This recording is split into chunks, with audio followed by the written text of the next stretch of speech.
कि भरत जी भजन करने तो गए, लेकिन एक गलती कर गए कि किसी गुरु के सानिध्य में नहीं गए। स्वयं ही कुटिया बना करके गंडकी नदी के किनारे भजन कर रहे थे। परिनिष्ठित हो गए थे, मन भजन में लग चुका था। लेकिन एक भगवान की परीक्षा हुई, समझो। एक हिरनी सिंह के भय से भयभीत होकर भागने लगी और उस बहते हुए पानी में छलांग लगा गई। वो गर्भवती थी, उसका गर्भ बाहर गिर जाता है। हिरनी तो धारा में बहकर चली गई, लेकिन वो हिरनी का बच्चा वहीं गिरा रह गया। अभी छटपट कर रहा था। ऋषि को दया आ गई कि लगता है भगवान ने मेरे लिए ही इसको छोड़ दिया है। दया आई, उठा करके उसका पालन किया। पालन करते करते उसमें इतना तन्मय हो गए, इतना अच्छा लगने लगा।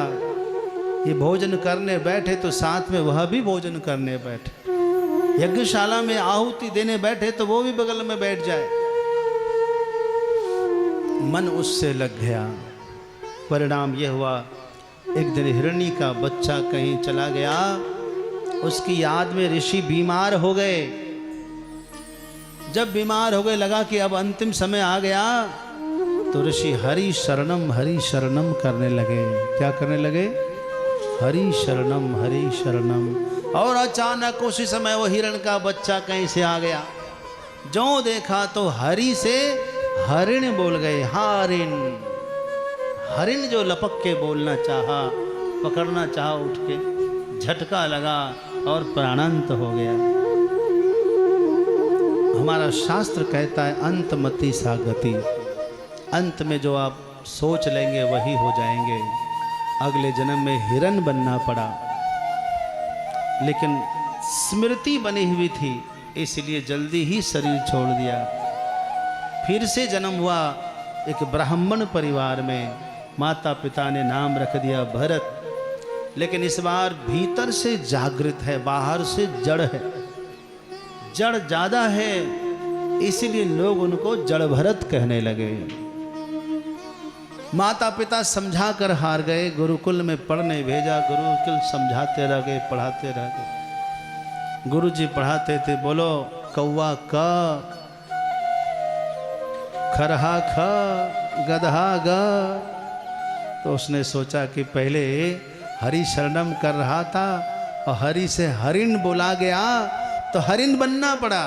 और कौवा का गदहा ग बोलते हुए मर गए तो कौवा गदहा और फिर बनना पड़ेगा। इसलिए हमको नहीं पढ़ना ये पढ़ाई।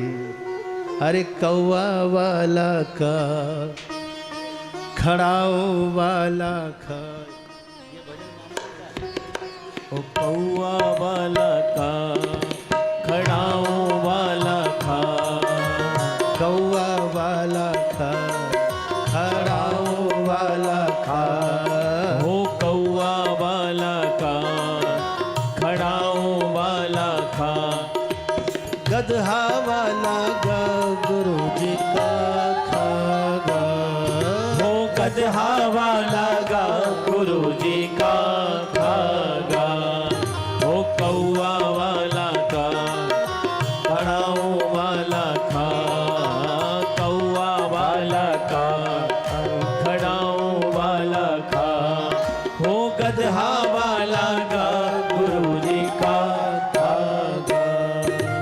गदहा वाला गा, गुरुजी का खागा।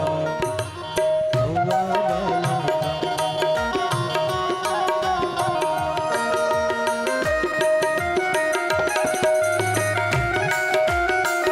जय हो।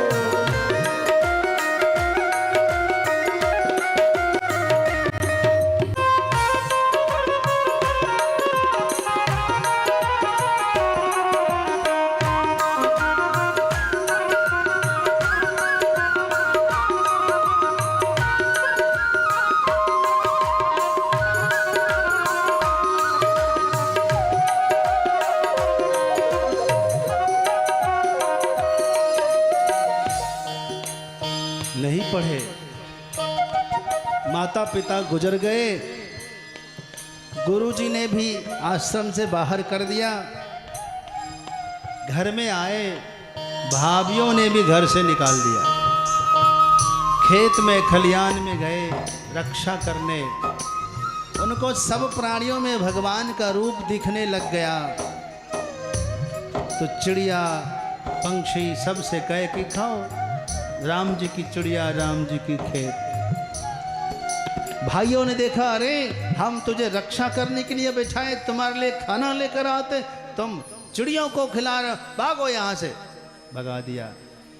रास्ते में डाकुओं ने बलि देने के लिए पकड़ लिया, लेकिन उसको काली माता के सामने खड़ा किया गया। मांगो कुछ इच्छा है? बोले कोई इच्छा नहीं। सिर झुकाओ, झुका दिया। उठाया तलवार मारने के लिए, लेकिन महाकाली मेरी माता है, मेरे सामने मेरे ज्ञानी पुत्र का वध कर रहा है। प्रकट हो गई मूर्ति से और उसी के खड्ग से उसी को कत्ल कर दिया।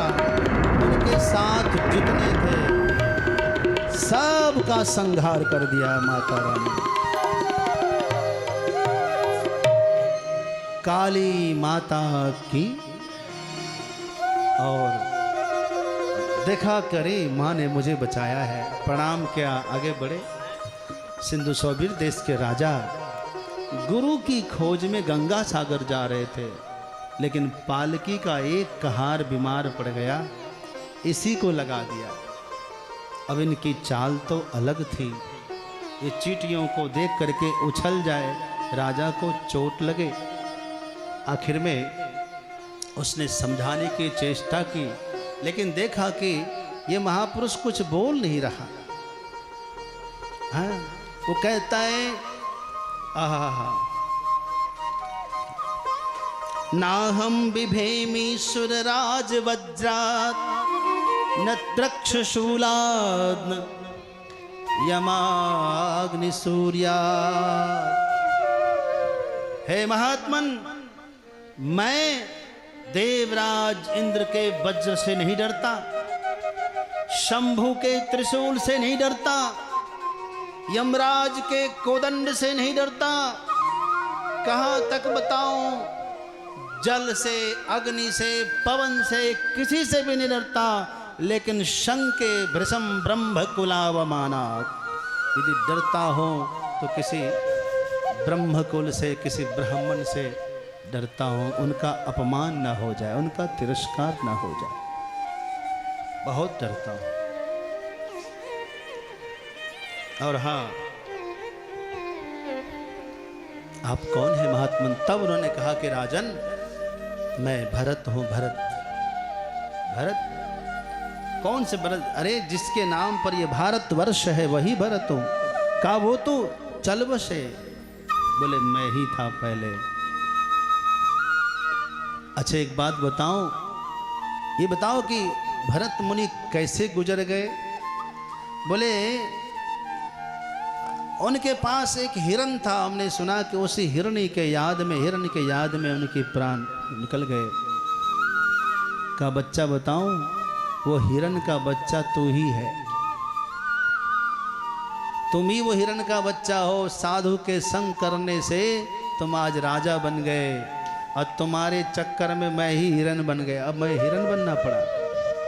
ये तो मेरी भक्ति और भगवान की कृपा से मैं फिर से साधु बना सका हूँ। गुरु जी, तब तो आप मेरे जन्मों जन्मों के सद्गुरु हैं, मेरा उद्धार कीजिए। हाँ, रहु गणै तपसा न याति, न चेत् जया निर्वपनात् गृहाद्वा, न छन्दसा नैव जलाग्नि सूर्यात्, बिना महत्पाद रजोभिषेका। हे बेटा, हे रहुगन, हाँ, ऐसे नहीं होगा। बोले कैसे होगा? बोले देखो, तपस्या से, यज्ञ करने से मुंडन कराने से, घर त्याग करने से होगा क्या? बोले ये सबसे नहीं होगा। जल में डूबकर साधना करने से, सूर्य में त्राटक करने से, अग्नि का ताप करने से होगा? बोले नहीं होगा। तो कैसे होगा? कहा कि होगा सदगुरु के चरणाश्रित होने से होगा। गुरु के चरणों में बैठकर जब तक तुम कुछ सीखोगे नहीं, तब तक उद्धार नहीं होगा।